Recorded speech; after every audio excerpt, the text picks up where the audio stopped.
So, what is Russia up to again, ladies and gentlemen? We have an interesting phenomenon in Russia, and this phenomenon is an opposition voice. And that opposition voice is Gennady Zyuganov, who is the head of the Russian communists and a member of the Russian parliament, the Russian Duma.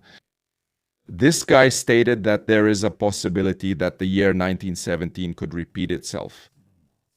Here we have the headline. We are facing the year 1917. Communist leader Gennady Zyuganov predicted a new revolution in Russia this fall. This headline is misleading, it's not true, and it's definitely not what Zyuganov said. Zyuganov gave a really long speech in parliament, a really long one, an 11-minute speech. And there he actually talked about the history of Russian parliamentarism, the history of the State Duma, how it all was throughout, how the Tsar ignored the Duma, how the Duma ignored the people, how it was all disconnected, and how that led to the 1917 revolution, and how it was the Duma that couldn't prevent World War I and Russia's entry into the World War, and so on and so forth. It was simply a long explanation about how Russian parliamentarism developed, how the Duma failed many times in the face of an authoritarian ruler. And then he actually concluded with the words that if the Russian Duma, the ruling United Russia Party, and Vladimir Putin continue to ignore the current economic indicators and the direction the economy is heading, with industrial output declining and so on, it could lead to people rising up against the current regime this fall. And at the same time, he warned that even though right now it absolutely doesn't look like people want to rise up against the current regime, the honorable deputies in the State Duma should read what was written in the newspapers a few months before the revolution broke out, even in the tabloid media, both in Russia and abroad. According to Zyuganov, there was nothing there about a revolution breaking out. And that was actually his argument for why, under no circumstances, should the State Duma, the ruling party, and Vladimir Putin rest on their laurels or have hope or the feeling that everything will stay calm, because sometimes things are quiet and peaceful for so long that in the end it explodes and you don't expect it to happen at all. So yes, that's basically his argument. I would add to that there are certain Moscow elites and oligarchic elites here who are completely detached from how the war works, how the war is going, and what the economic situation is. Because the economic situation is felt most by the poorest or the less well-off, which is the vast majority of Russia. A big argument is also that all the costs, or most of the costs, whether it's various military drafts, financial shortages, or social problems, are not borne by Moscow or St. Petersburg, but by the rest of Russia. And even based on these aspects, like the fact that it's not really an equal federation and St. Petersburg is draining the rest of Russia, for these reasons people could easily get upset and it could lead to some form of uprising, a series of uprisings or revolutions. And yes, this is definitely something that's on the table, something to talk about. However, when it comes to actual facts and realities, even though there's always this specter that revolutions usually come without warning and don't exactly announce themselves, and even though there's this fear that it could just happen unexpectedly, most experts and security specialists agree that a revolution in Russia at this moment is extremely unlikely and wouldn't have a chance to take off because the state apparatus is too strong, the security forces are too strong, the secret police is too strong, and there's a network of informers and opportunists. So based on that, no revolutionary tendencies should really have a chance to flourish. Russia is not yet in such a deep economic and social crisis for there to be room for any new Bolsheviks or new revolutionaries. One of the reasons why Mr. Zyuganov, that dirty red communist, says this is so that these kinds of arguments and criticisms are voiced in the State Duma, the parliament, which is basically irrelevant in terms of holding power in Russia, but it's still at least somewhat important what is said there. Because Zyuganov is actually the permitted loyal pro-Putin opposition. And at the moment when he says this, it's not any kind of rebellion. It's probably something that can be said, something the regime has said is allowed to be said, something that should be said, and that this so-called opposition should say. And that's partly so that it comes from this loyal opposition, and specifically so that this isn't an argument used by some disloyal opposition outside of parliament so that they can take the wind out of the sails of the extra-parliamentary opposition. At the same time, they want people to see that the State Duma is aware of these problems and can theoretically do something about them. And the fact that this is being said like this and that it's allowed like this shows that the Russian elites, even though they have the FSB, even though they have the police, even though they have informants and so on, the Russian elites are tense. They are tense and they know that the situation is not good at all, and they want people to know that they know it, and they want to say, look, we're not detached from reality. By actually letting the communists complain in parliament that some people might be detached from reality and that the oligarchs are bad and that the ruling party is making mistakes, we're basically saying that we're not detached from reality. You don't have to start a revolution. We're doing something about it. We're aware of it. We're actually on your side. We're with you. And that social contract exists.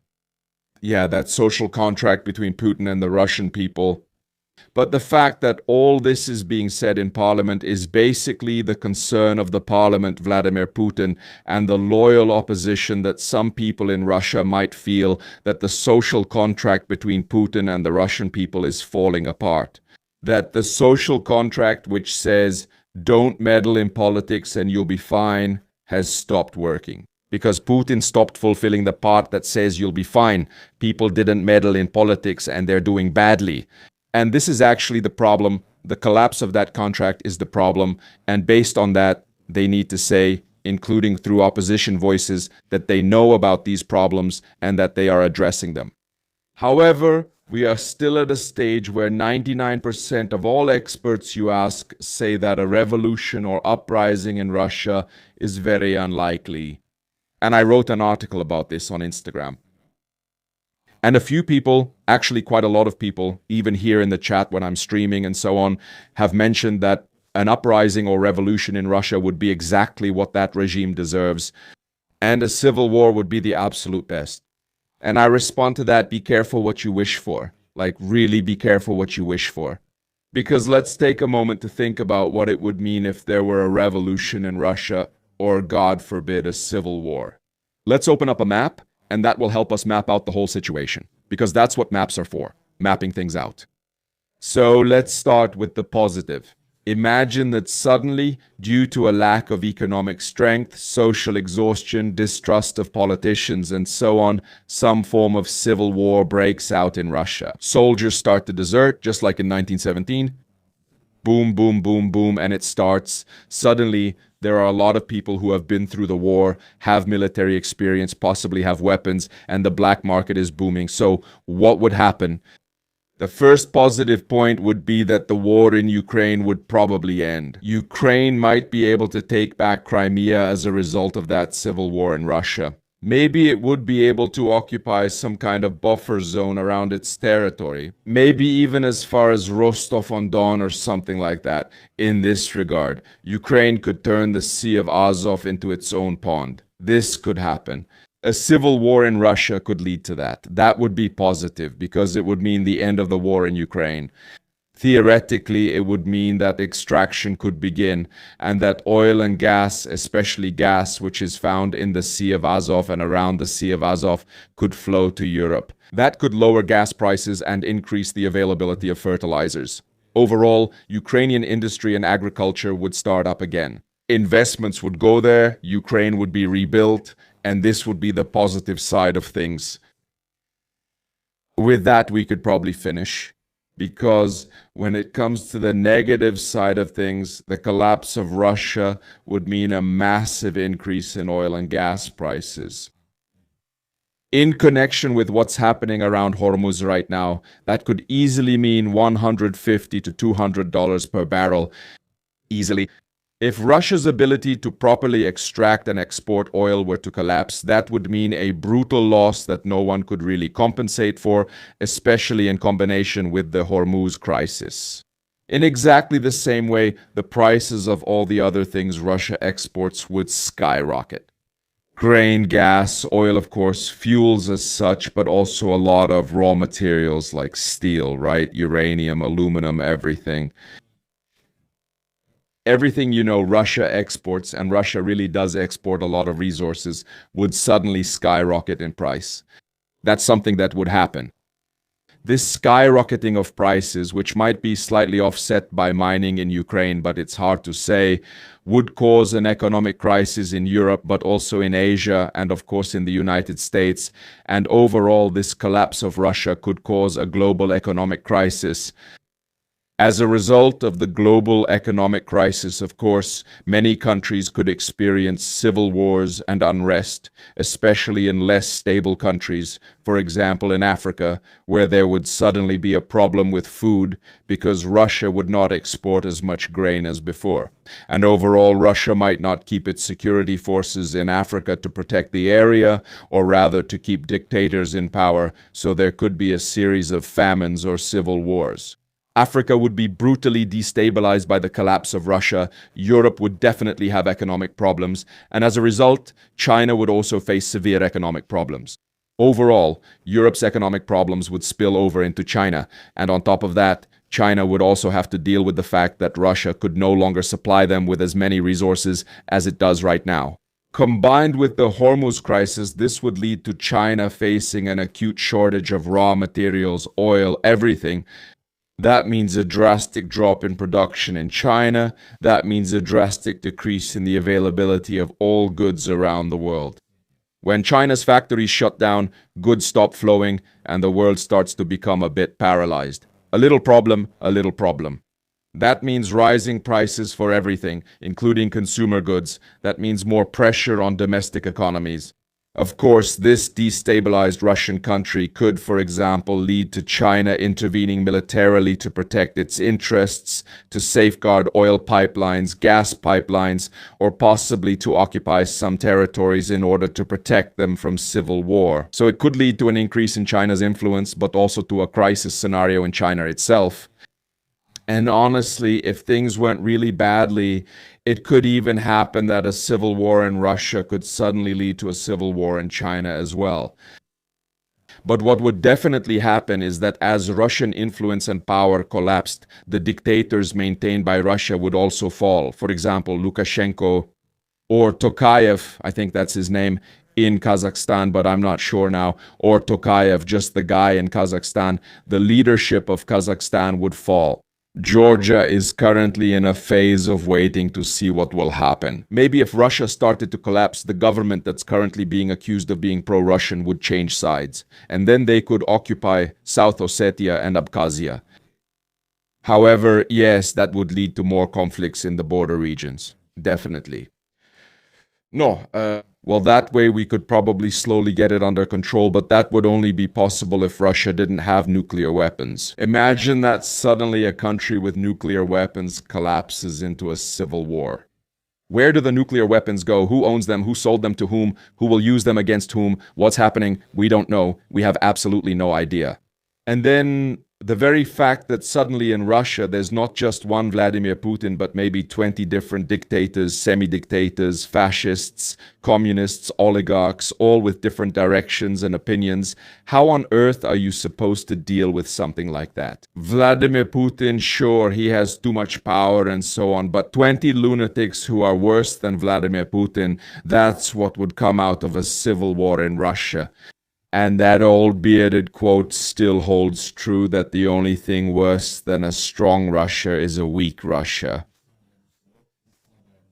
And what's absolutely the worst is Russia in a civil war, ladies and gentlemen. So, ladies and gentlemen, be careful what you wish for. Be careful what you wish for, because the collapse of Russia, a civil war in Russia, combined with the other crises we have now, could trigger a huge cascading domino effect, the ultimate consequences of which we can't foresee at this moment. But I guarantee you one thing, a brutal economic crisis, definitely. A security risk through nuclear weapons, and of course brutal pressure on Europe through a massive wave of refugees. And of course Russians would flee to America too. Maybe there would be a lot of new taxi drivers in New York, right? But what's important Probably the only positive aspect of a civil war in Russia would be the end of the war in Ukraine. And when you replace one war with a bunch of other wars, proxy wars, civil wars, uprisings, famines, and similar problems, then that's not really a good deal. So maybe at this point you can't really blame the Western world for not helping Ukraine so much and for not helping so much right from the start, because we actually don't want Russia to lose in such a way that it would have to collapse into some kind of uprising. That's actually one of the worst things that could happen, right? We want Russia to gradually erode and lose its strength. That's what we want. We definitely don't want a collapse. And honestly, the collapse of Russia is something I'm more afraid of right now than the possibility of Russia winning its war in Ukraine. So that's how it is. And by the way, I'm actually pro-Ukrainian, just so you know. But the collapse of Russia would be a geopolitical catastrophe. No, it can't fall. It's too big to fall. If Russia falls, the shockwave it would cause would sweep across the entire planet. No, it has to fall apart slowly, piece by piece. It's like dismantling a big building. You can't just blow it up and let it collapse. Otherwise, you'd cover the whole city in dust. Take it apart slowly, piece by piece. That's the way. So that's how it is. Let's hope it won't come to that. Let's hope the communist isn't right. And write in the comments how you see the whole thing. If you've ever looked at the whole situation from this perspective, and if you've ever thought about it this way, because it seems to me that a lot of people haven't. All right, take care, support creators, enjoy the fact that Russia hasn't fallen apart. See you next time. Bye. And by the way, join the streams. Don't forget that. Join the streams because this video was made during a stream.